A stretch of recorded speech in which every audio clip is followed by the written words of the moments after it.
Assalamualaikum, salam sejahtera. Terima kasih kerana telah memilih channel ini. Jangan lupa tekan butang like, komen, subscribe dan share untuk Kuasa Agong beri pengampunan tidak mutlak selepas pindaan perlembagaan 1994. Kuala Lumpur, Mahkamah Tinggi hari ini diberitahu pindaan kepada Perlembagaan Persekutuan pada tahun 1994 menghapuskan budi bicara mutlak yang di-Pertuan Agong untuk memberikan pengampunan. Peguam Zainur Zakaria yang mewakili Badan Peguam dalam hujahannya berkata sejak 24 Jun 1994, Perkara 40-1A jelas menyatakan bahawa semua kuasa yang di-Pertuan Agong termasuk kuasa memberikan pengampunan mesti dilaksanakan mengikut nasihat orang atau sekumpulan orang yang sesuai. Beliau berkata peruntukan itu menetapkan yang di-Pertuan Agong hendaklah menerima dan bertindak atas nasihat dalam menjalankan fungsinya di bawah perlembagaan. Katanya sebelum pindaan yang di-Pertuan Agong mempunyai budi bicara mutlak untuk menerima atau menolak pengampunan. Perkara 40-1A menghapuskan sebarang budi bicara peribadi dalam pemberian pengampunan. Yang di-Pertuan Agong mesti bertindak mengikut nasihat lembaga pengampunan. Kepentingannya ialah Perkara 40-1A meletakkan tanpa keraguan bahawa kuasa untuk memberikan pengampunan di bawah perlembagaan bukan prerogatif, kerana prerogatif hanya boleh wujud jika wujudnya budi bicara peribadi, katanya. Bekas Presiden Majlis Peguam itu berkata demikian dalam hujaan permohonan Badan Peguam untuk mendapatkan kebenaran bagi memulakan prosiding semakan kehakiman mencabar pengurangan hukuman penjara dan denda terhadap Datuk Seri Najib Razak. Dalam hujahannya, Zainur yang menjelaskan bahawa Badan Peguam tidak mencabar kuasa yang di-Pertuan Agong untuk memberikan pengampunan tetapi hanya proses membuat keputusan oleh lembaga pengampunan.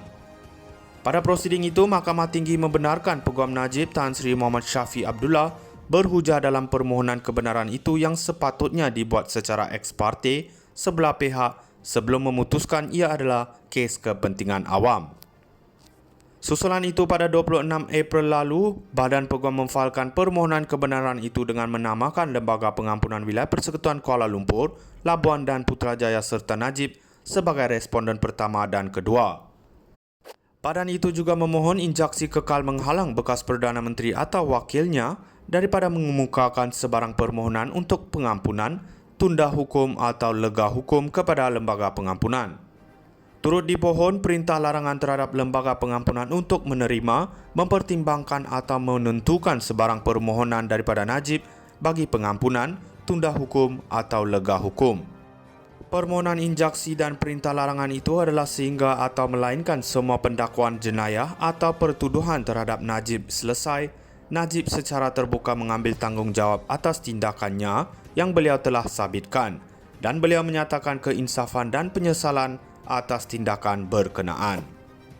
Kuasa Agong beri pengampunan tidak mutlak selepas pindaan perlembagaan 1994. Kuala Lumpur, Mahkamah Tinggi hari ini diberitahu pindaan kepada Perlembagaan Persekutuan pada tahun 1994 menghapuskan budi bicara mutlak yang di-Pertuan Agong untuk memberikan pengampunan. Peguam Zainur Zakaria yang mewakili Badan Peguam dalam hujahannya berkata sejak 24 Jun 1994, Perkara 40-1A jelas menyatakan bahawa semua kuasa yang di-Pertuan Agong termasuk kuasa memberikan pengampunan mesti dilaksanakan mengikut nasihat orang atau sekumpulan orang yang sesuai. Beliau berkata peruntukan itu menetapkan yang di-Pertuan Agong hendaklah menerima dan bertindak atas nasihat dalam menjalankan fungsinya di bawah perlembagaan. Katanya sebelum pindaan yang di-Pertuan Agong mempunyai budi bicara mutlak untuk menerima atau menolak pengampunan. Perkara 40-1A menghapuskan sebarang budi bicara peribadi dalam pemberian pengampunan. Yang di-Pertuan Agong mesti bertindak mengikut nasihat lembaga pengampunan. Kepentingannya ialah Perkara 40-1A meletakkan tanpa keraguan bahawa kuasa untuk memberikan pengampunan di bawah perlembagaan bukan prerogatif, kerana prerogatif hanya boleh wujud jika wujudnya budi bicara peribadi, katanya. Bekas Presiden Majlis Peguam itu berkata demikian dalam hujaan permohonan Badan Peguam untuk mendapatkan kebenaran bagi memulakan prosiding semakan kehakiman mencabar pengurangan hukuman penjara dan denda terhadap Datuk Seri Najib Razak.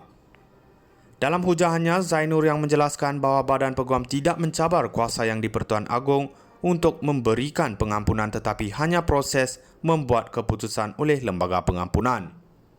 Pada prosiding itu, Mahkamah Tinggi membenarkan Peguam Najib Tan Sri Muhammad Syafiq Abdullah berhujah dalam permohonan kebenaran itu yang sepatutnya dibuat secara ex parte sebelah pihak sebelum memutuskan ia adalah kes kepentingan awam. Susulan itu pada 26 April lalu, Badan Peguam memfailkan permohonan kebenaran itu dengan menamakan Lembaga Pengampunan Wilayah Persekutuan Kuala Lumpur, Labuan dan Putrajaya serta Najib sebagai responden pertama dan kedua. Badan itu juga memohon injaksi kekal menghalang bekas Perdana Menteri atau wakilnya daripada mengemukakan sebarang permohonan untuk pengampunan, tunda hukum atau lega hukum kepada Lembaga Pengampunan. Turut dipohon perintah larangan terhadap Lembaga Pengampunan untuk menerima, mempertimbangkan atau menentukan sebarang permohonan daripada Najib bagi pengampunan, tunda hukum atau lega hukum. Permohonan injaksi dan perintah larangan itu adalah sehingga atau melainkan semua pendakwaan jenayah atau pertuduhan terhadap Najib selesai, Najib secara terbuka mengambil tanggungjawab atas tindakannya yang beliau telah sabitkan dan beliau menyatakan keinsafan dan penyesalan atas tindakan berkenaan. Kuasa Agong beri pengampunan tidak mutlak selepas pindaan perlembagaan 1994. Kuala Lumpur, Mahkamah Tinggi hari ini diberitahu pindaan kepada Perlembagaan Persekutuan pada tahun 1994 menghapuskan budi bicara mutlak yang di-Pertuan Agong untuk memberikan pengampunan. Peguam Zainur Zakaria yang mewakili Badan Peguam dalam hujahannya berkata sejak 24 Jun 1994, Perkara 40-1A jelas menyatakan bahawa semua kuasa yang di-Pertuan Agong termasuk kuasa memberikan pengampunan mesti dilaksanakan mengikut nasihat orang atau sekumpulan orang yang sesuai. Beliau berkata peruntukan itu menetapkan yang di-Pertuan Agong hendaklah menerima dan bertindak atas nasihat dalam menjalankan fungsinya di bawah perlembagaan. Katanya sebelum pindaan yang di-Pertuan Agong mempunyai budi bicara mutlak untuk menerima atau menolak pengampunan. Perkara 40-1A menghapuskan sebarang budi bicara peribadi dalam pemberian pengampunan. Yang di-Pertuan Agong mesti bertindak mengikut nasihat Lembaga Pengampunan. Kepentingannya ialah perkara 40-1A meletakkan tanpa keraguan bahawa kuasa untuk memberikan pengampunan di bawah perlembagaan bukan prerogatif, kerana prerogatif hanya boleh wujud jika wujudnya budi bicara peribadi, katanya. Bekas Presiden Majlis Peguam itu berkata demikian dalam hujahan permohonan Badan Peguam untuk mendapatkan kebenaran bagi memulakan prosiding semakan kehakiman mencabar pengurangan hukuman penjara dan denda terhadap Datuk Seri Najib Razak.